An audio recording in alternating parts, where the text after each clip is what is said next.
इधर बीजेपी के स्टार प्रचारक महाराष्ट्र के महायुद्ध में महायुति के लिए वोट मांग रहे हैं। मोदी के साथ साथ योगी भी आज महाराष्ट्र में धुआंधार चुनाव प्रचार कर रहे हैं। योगी की भी आज महाराष्ट्र में तीन रैलियां हैं। पहली रैली उन्होंने अचलपुर में की और इसके बाद वो अकोला जाएंगे और फिर नागपुर में महाराष्ट्र के डिप्टी सीएम फडणवीस के लिए वोट मांगेंगे। 2 दिन पहले कांग्रेस के राष्ट्रीय अध्यक्ष मल्लिकार्जुन खड़गे योगी के भगवा ड्रेस पर भड़के थे। योगी के संत होने पर उन्होंने सवाल उठाया था और सफेद ड्रेस पहनने की सलाह दे दी थी। खड़गे के बयान के 2 दिन के बाद योगी अब खुद महाराष्ट्र पहुंचे। इसके बाद उन्होंने खड़गे के सवालों का चुन चुन कर जवाब दिया। अचलपुर में योगी आदित्यनाथ ने कहा कि उनके लिए देश प्रथम है। लगातार 3 दिन से कांग्रेस के अध्यक्ष श्री मल्लिकार्जुन खड़गे जी की बात को देख करके वे मुझ पे बहुत नाराज हो रहे हैं। वे नाम पीले बनने जा रहे हैं मेरे मुझ पर कि मैं इस प्रकार की भाषा का प्रयोग क्यों कर रहा हूं। खड़गे जी, मैं एक योगी हूं और एक योगी के लिए देश पहले होता है।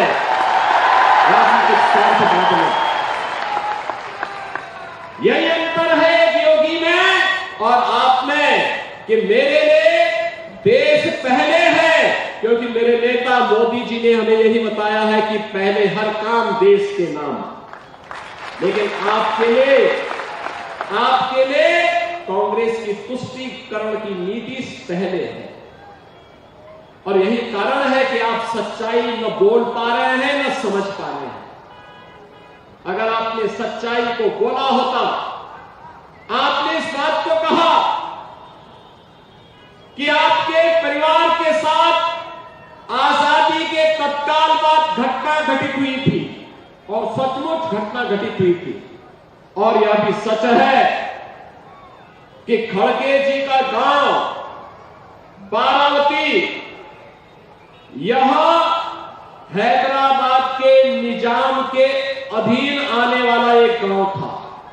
उसी में हैदराबाद रियासत के अधीन बारावती गांव भी जलाया गया था, जो श्री मल्लिकार्जुन खड़गे जी का गांव था, जिसमें इनकी माता जी, इनकी चाची और इनकी बहन भी उस निजाम के रजाकारों के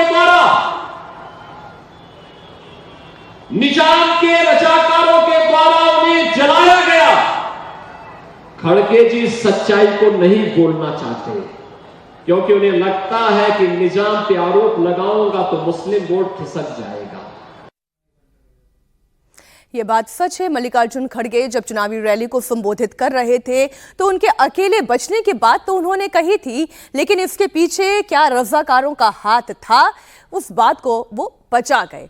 मंच पर उन्होंने नहीं कहा। इसके पीछे उनकी अपनी वोट पॉलिटिक्स हो सकती है। खड़गे को जवाब देते हुए योगी यही नहीं रुके, उन्होंने फिर से बटेंगे तो कटेंगे का नारा भी दोहरा दिया। निजाम का दुस्साहस इसलिए हुआ था, ये जूनागढ़ का नवाब इसलिए हैकड़ी दिखा रहा था।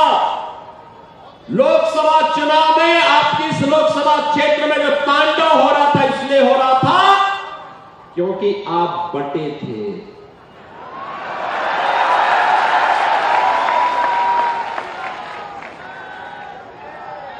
यह देश इसलिए बटा था क्योंकि आप बटे थे।